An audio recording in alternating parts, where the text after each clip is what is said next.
Escúchate esta, un podcast sobre comunicación oral. Gonzalo Moreno conversa con las personas que hablan y dan que hablar. Escribinos, sugerí un tema. Suscríbete para enterarte de nuevos episodios en escuchateesta.com.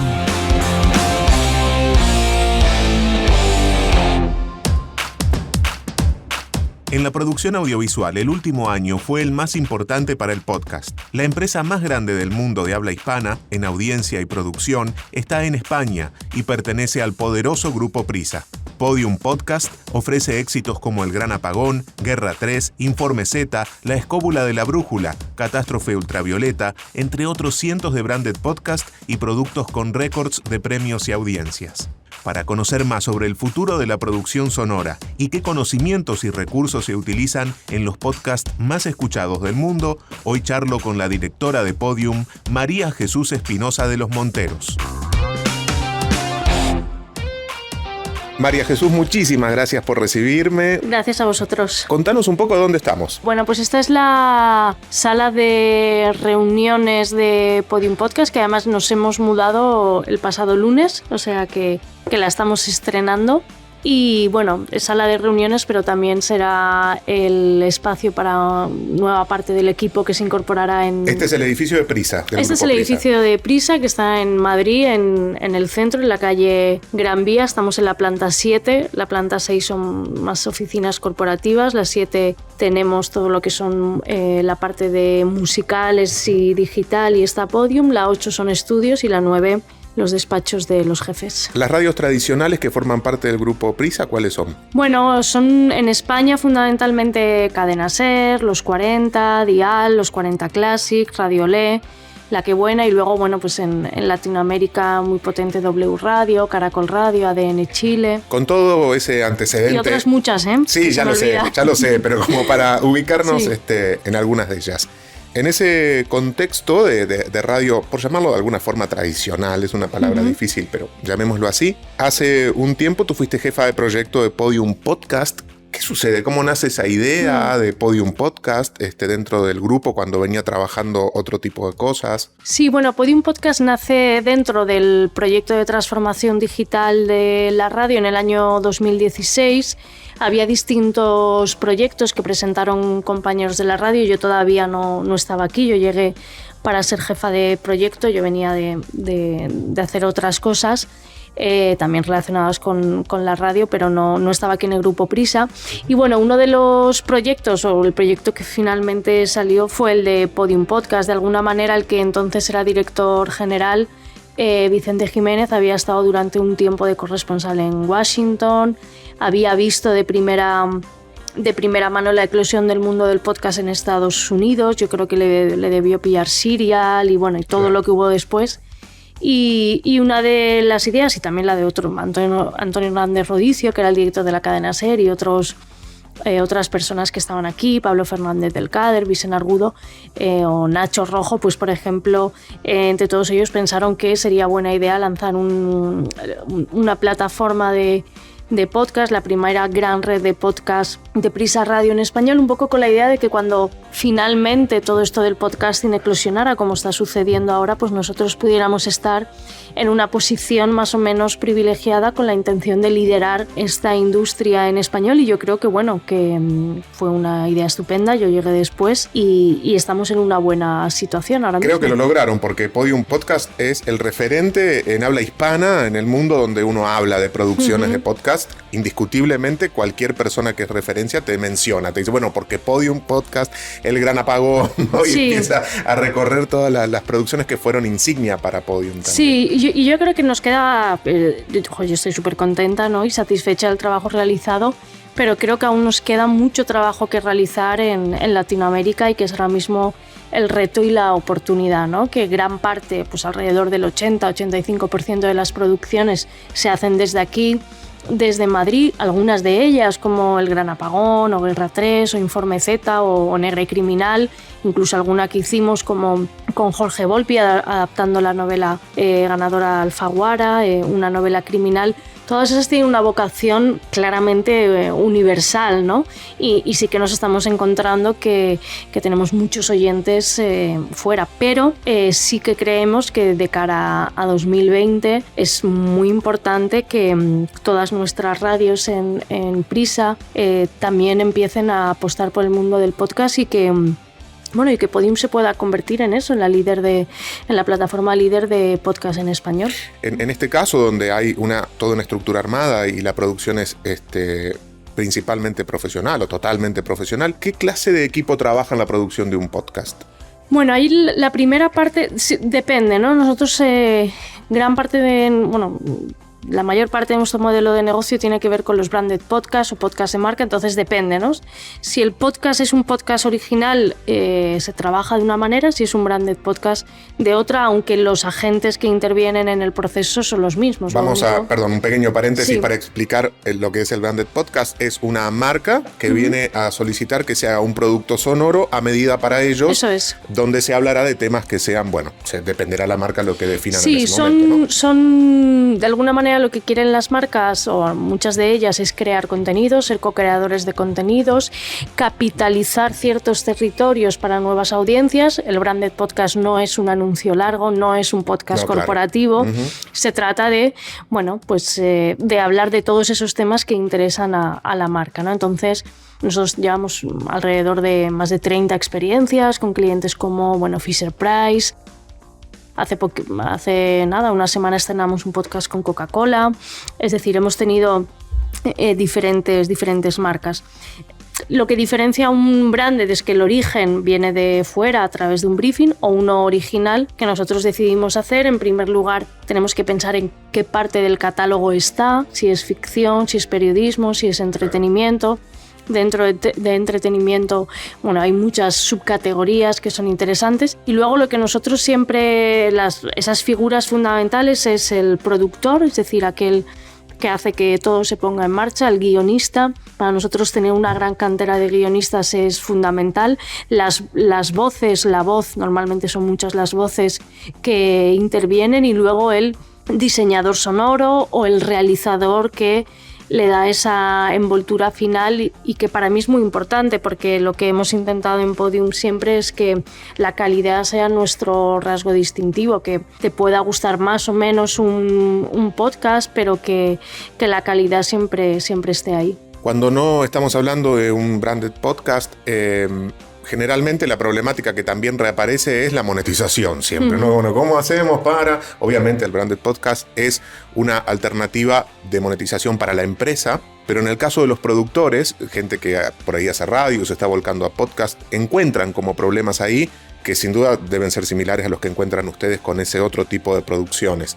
Espacio publicitario, eventos, ¿dónde se sitúa ahí la...? Bueno, nosotros trabajamos mucho con campañas más coyunturales, pre-roll, ¿vale? Con alguna marca en concreto que quiere estar en un show en exclusiva o en diferentes shows de la plataforma. Eso es una publicidad dinámica sujeta a un determinado periodo temporal. Y luego también se trabaja mucho el branded content, que no es branded podcast, es decir, determinados podcasts que ya existen, que tienen una comunidad creada, y que determinadas marcas creen que insertando allí sus contenidos pueden verse favorecidos. Lo hemos visto, pues por ejemplo, hicimos toda una temporada brandeada por Mau de un podcast de fútbol que tenemos que se llama Sonido Morse, que eran pequeñas ficciones de fútbol.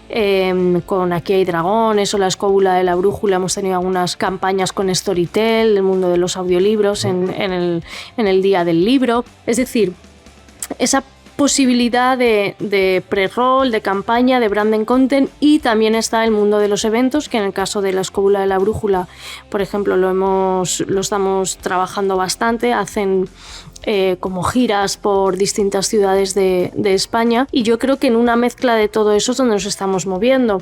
Ahora ya sabes que la tendencia va hacia la suscripción y el pago. Nosotros veremos si eso es posible. De momento lo estamos planteando, pero no creemos que sea de una forma muy inminente el momento de hacerlo.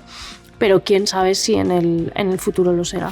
Eres docente de innovación en radio. ¿Qué innovación, qué cosas nuevas viene a proponer el podcast? Al final el podcast, que lo hablamos como un gran formato disruptor y todo esto, yo siempre digo que no hace nada muy diferente a lo que se hacía en el origen de la radio, ¿no? Cuando verdaderamente se explotaba la creatividad, no solo con las radionovelas y la ficción que yo siempre escuché en casa de mi abuela, también en entrevistas de autor que eran maravillosas, de largo recorrido, en concursos que hacía la radio.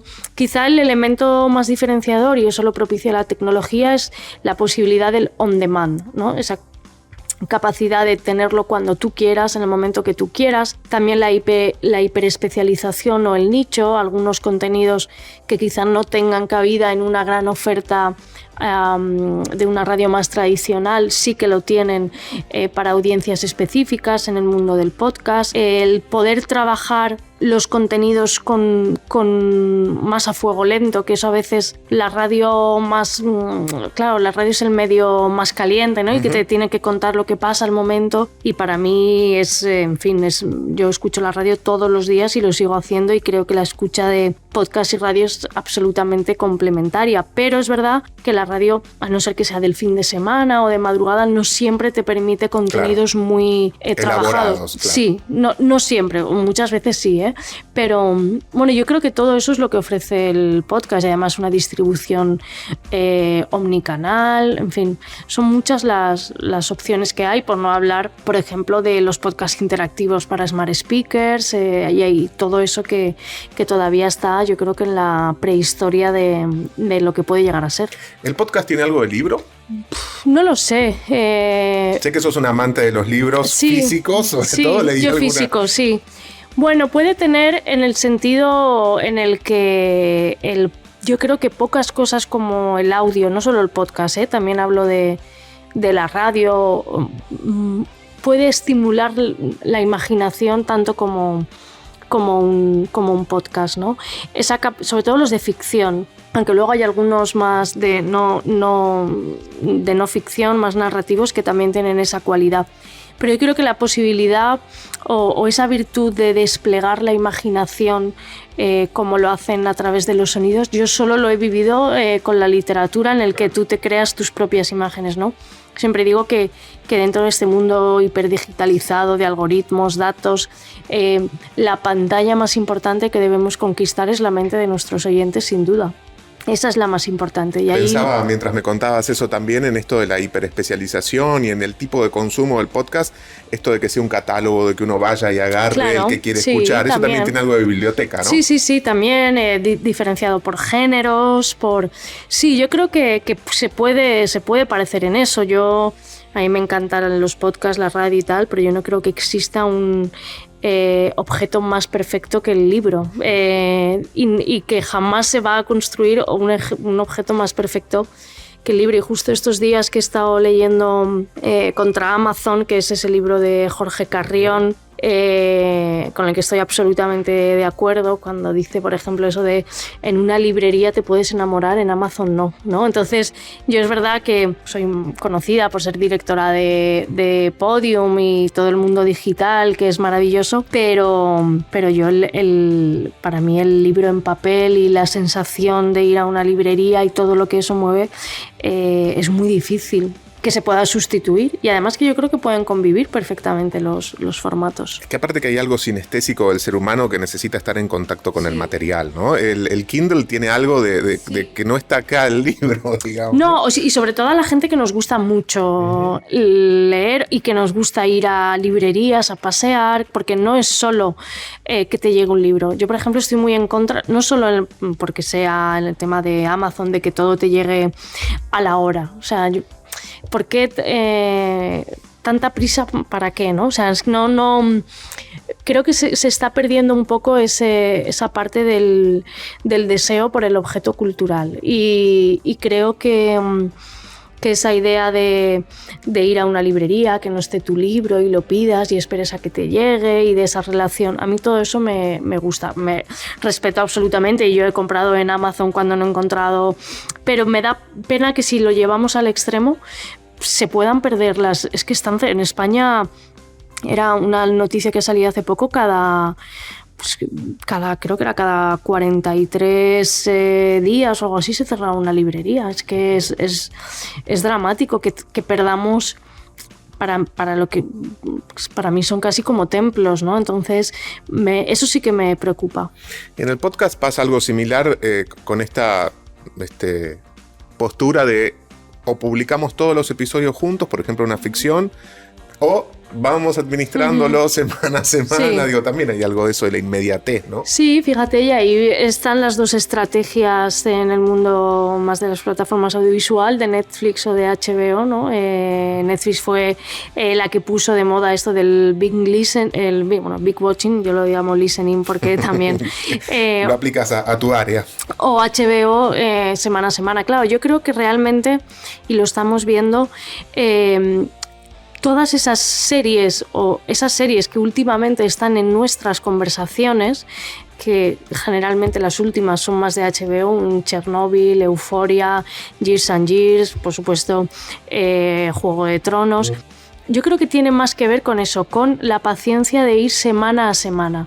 Creo que aquí en España se ha estrenado estos días pues, la película de Scarlett Johansson y Adam Driver, y hemos hablado de esa película un fin de semana, pero luego no vuelve a estar en la conversación, y creo que, no sé, a mí me gusta también digerir de una forma un poco más lenta y reflexiva y sesuda los contenidos, porque si no es que vivimos en esta era de la rapidez absoluta y ya no hablas de ellos, o hablas un fin de semana. Siguiendo en el ámbito de la tecnología, hoy mencionabas superficialmente los parlantes inteligentes, pensaba también en el sonido en 360 grados, el sonido inmersivo. ¿Esto se está integrando dentro del podcast? ¿Va a cambiar el mundo del audio? Yo, mira, compré estos auriculares la semana pasada y ya venían en la caja compatible con sonido 360. Y yo decía, ¿qué es todo esto? Porque yo todavía no lo puedo disfrutar, pero... Claro. Sí, a ver, nosotros, por ejemplo, en algunas de las ficciones que hemos hecho en Podium sí que hemos utilizado este sonido 8D o 360 que a mí me parece que es muy interesante precisamente por esa sensación inmersiva, ¿no? Lo que pasa que yo creo que es importante que la tecnología no se utilice por utilizar mera tecnología, es decir, el contenido tiene que pedirte que eso lo utilicemos, ¿no? O sea, es estupendo utilizar un sonido 8D si el contenido, si la trama, si la historia que estás contando lo permite, pero no sé, hacer un boletín en 8D pues no tiene ningún sentido, o una única voz en 8D, es decir, no siempre utilizar, en mi opinión, una determinada herramienta disruptiva del mundo del audio te va a favorecer una mejor o una mayor escucha. Y en cuanto a los altavoces inteligentes, yo también tengo a veces el dilema, ¿no? ¿Para qué deben ser utilizados? Yo pienso en, no sé, grandes ficciones que tenemos, El Gran Apagón, Guerra 3... Claro, es que la escucha cambia tanto si lo haces con auriculares, o si lo haces con un altavoz inteligente. Creo que el altavoz inteligente es súper interesante para formatos más conversacionales, para los dailies, por ejemplo, que es para escuchar la radio de siempre, pero todo ese sonido que es más envolvente, yo creo que debe ser escuchado con auriculares. Otra de las cosas que pueden ser interesantes, los podcasts interactivos en el que tú juegas y formas parte de esa narración. Ahí sí lo veo que es fundamental, pero para este tipo de podcasts más puros de ficción, para mí unos buenos auriculares son fundamentales. Te pedí que eligieras un audio que hable de tu presente / futuro y elegiste este audio. Podium Podcast. Lo mejor está por escuchar.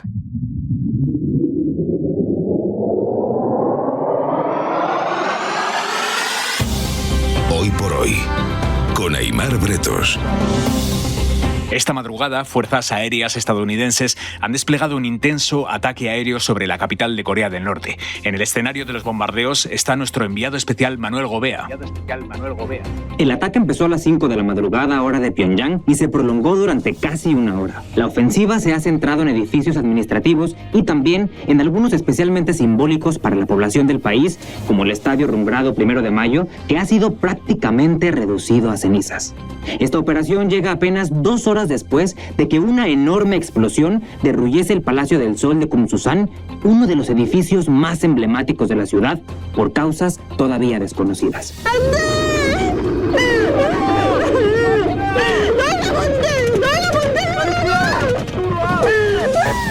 No tienen derecho a hacernos esto, dice esta mujer mientras traslada en brazos el cuerpo sin vida de su hija de 4 años.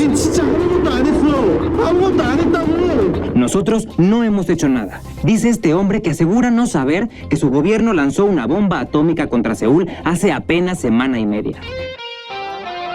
¿Por qué elegiste este audio? Bueno, este es el último episodio de Guerra 3 y me gusta poner este audio no solo por lo que ha supuesto dentro del trabajo de Podium, sino por toda esa intrahistoria que quiere contar Guerra 3, que tiene que ver con estos momentos de incertidumbre que estamos viviendo, ¿no? Para los oyentes que no la conozcan, Guerra 3 lo que cuenta es cómo se desarrollaría una posible tercera guerra mundial. Y bueno, es una especie de thriller político donde está metido, por supuesto, Corea del Norte, Estados Unidos, España, también en muchos países de Latinoamérica. Y yo creo que vivimos eso, ¿no? Trasladándolo. Estamos viviendo una etapa de cierto desconcierto, de inseguridades. Y yo siempre he creído que si algo nos podemos aferrar es a las historias, ¿no?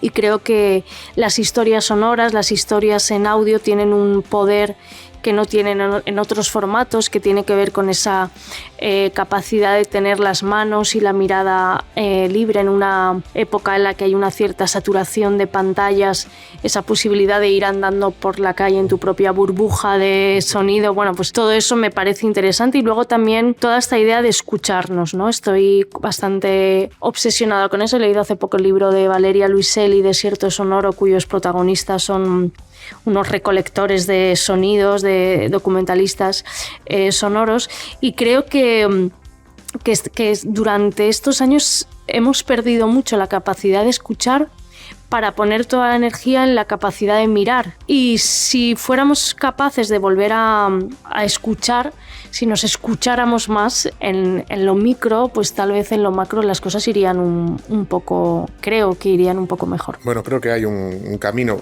andado con respecto a eso. Yo que trabajo con alumnos muy jóvenes, veo un resurgimiento del contacto de ellos con los materiales sonoros que hace muchos años que no veía. Claro, es que eso es fundamental. Es fundamental porque, bueno, yo creo que es el sonido más imaginativo, es el que primero nos llega. Claro, cuando estamos en el vientre de nuestra madre, lo primero que nos llega es ese sonido, por eso a los niños le ponen música, es decir, hay algo que es muy ancestral y muy primario.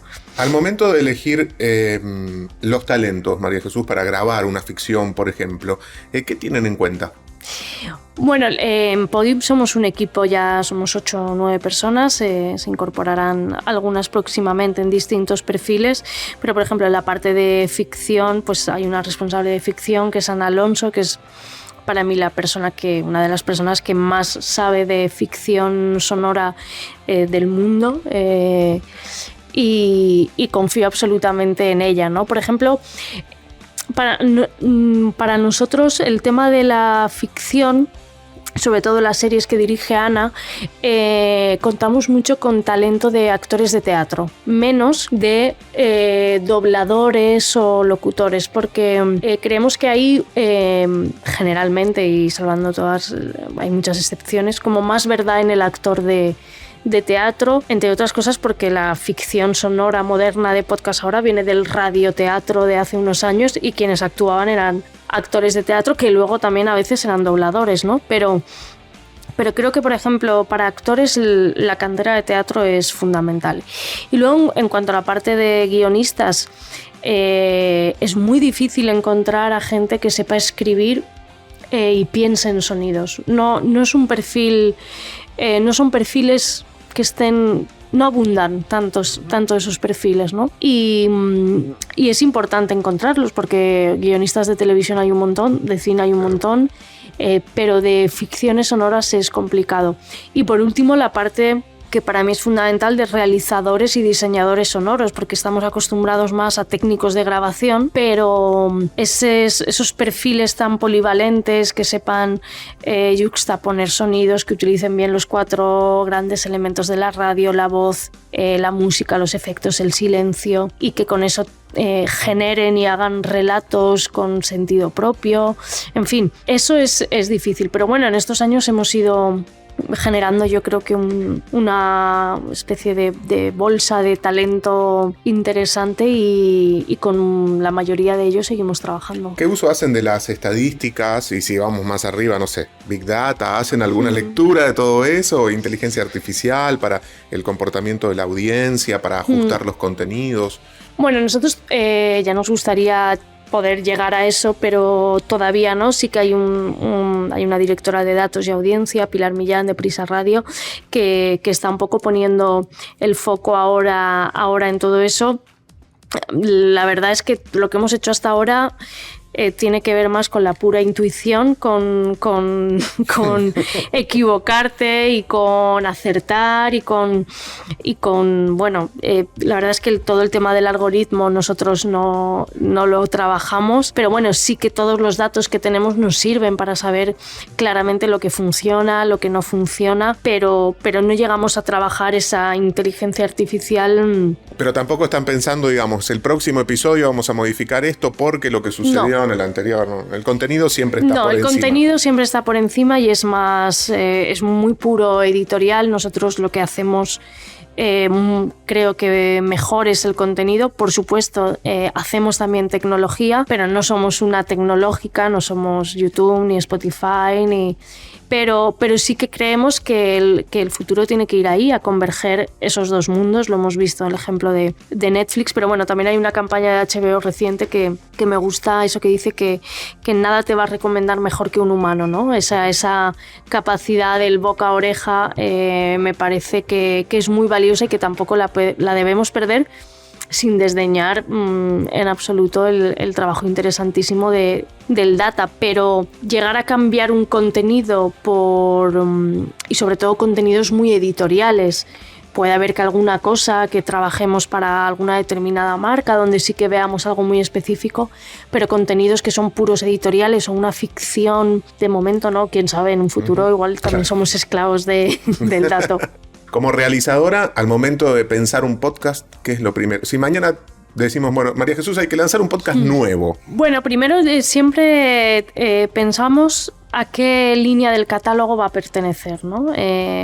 Porque al final lo que nosotros pretendemos, y es un poco mi labor, es que al final del año tengamos un número de shows considerables, con un catálogo equilibrado en cuanto a tipos de géneros. Dentro del género de la ficción, bueno, pues no hagamos solo thrillers, solo de terror, por mucho éxito que tengan, que tienen mucho, o en entretenimiento no hagamos solo historia, misterio y videojuegos. Es decir, vamos a ensanchar un poco los campos, los temas. Yo lo que siempre busco es un enfoque más o menos original hacia el tema, o que el host o la host que presenta ese podcast tenga una cierta relevancia para esa audiencia específica, e intentamos también en la medida de lo posible apostar por ciertos temas o contenidos que a lo mejor no han sido abordados, ¿no? Hace poco me presentaron un podcast que yo creo que lo haremos, que es un podcast para dejar de fumar, ¿no? Y la idea me pareció brillante, pero luego como me explicaron cómo iría desglosado en cada uno de los episodios, pues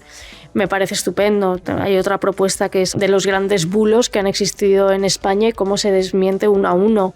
Vamos a tener un podcast de política internacional contado desde todas las fechas que acabaron en 19, porque el siglo XX se puede contar a través de 1919, 29, 39, 40, ahí se explica todo, ¿no? Entonces, bueno, ese tipo de proyectos que enseguida ves que hay algo hay algo diferencial, ¿no? Y luego hay otra nueva vía que hemos abierto hace pues, un año aproximadamente, que tiene que ver con la sindicación, es decir, todos esos podcasts que están por ahí independientes y que percibimos que pueden tener éxito y que nosotros podemos ayudar a que crezcan, pues lo hicimos con La Escóbula de la Brújula, Historia de España para Selectividad, ahora con Alex Fidalgo, lo hemos hecho con Catástrofe Ultravioleta, y mi idea es hacerlo con más, e incluso en Latinoamérica, y bueno, en Argentina tengo también un par fichados, y en México y en Colombia también, o sea que esperamos también. Lo que queremos al final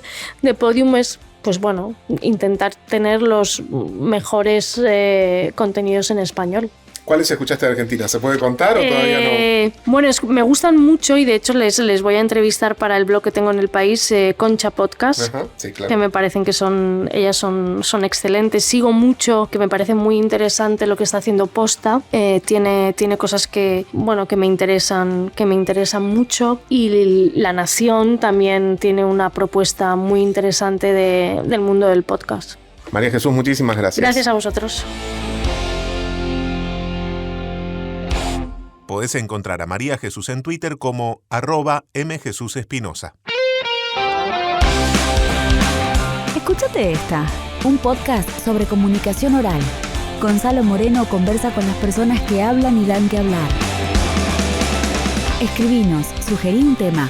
Suscríbete para enterarte de nuevos episodios en escuchateesta.com.